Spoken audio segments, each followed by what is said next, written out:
Tamin'ny alarobia teo kosa dia nifanome fotoana tamin'ny filohan'ny komite olimpika malagasy Andriamatoa sy teny Andriana Soloniaiko ireo filohan'ny federasiona maromaro tamin'izay indrindra no fony fampiaraban'ny rotota na tratrarana izao taona vaovao 2024 izao tao ihany koa anefa ny fampidinihana sy ny fampiresahana mikasika indrindra ny ho avy ny fanatanjahantena amin'ny ankapobeny indrindra amin'izao fotoana hametrahana hatoato ny tompona andraikitra voalohany ny ministra izany eo amin'izay mikasika ny fanatanjahantena izay.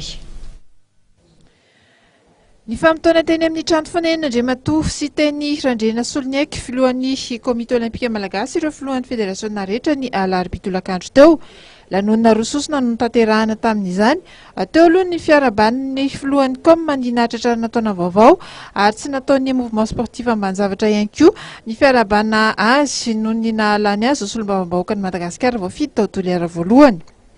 Ho an'Andriamatoa Rabela Jonaza, sekretary jeneraly ny COM dia izy nitondra teny ny solotoerana ireo federasiona nambarany fa zava-dehibe dia nanana tontolon'ny fanatanjahantena olona ao anatin'ny anteny miram-pirenena.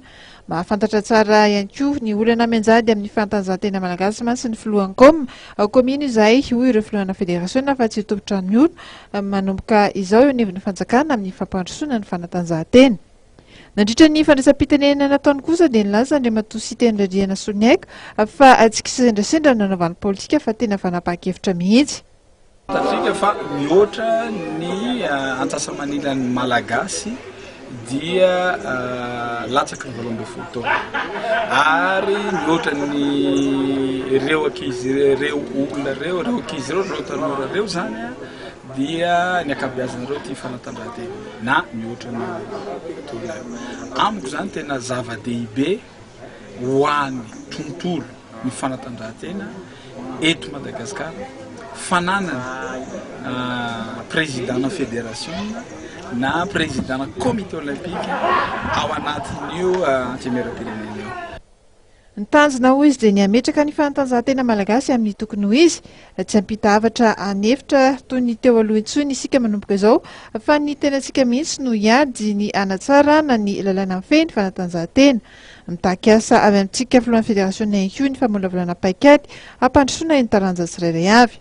Nanome toky araka izany Andriamatoa sy teny Andriana Soloniaiko fa anao ny farafaheriny hiady amin'ny fanatanjahantena sy ho an'ny fanatanjahantena malagasy eo anivon'izay anteny miram-pirenena izay.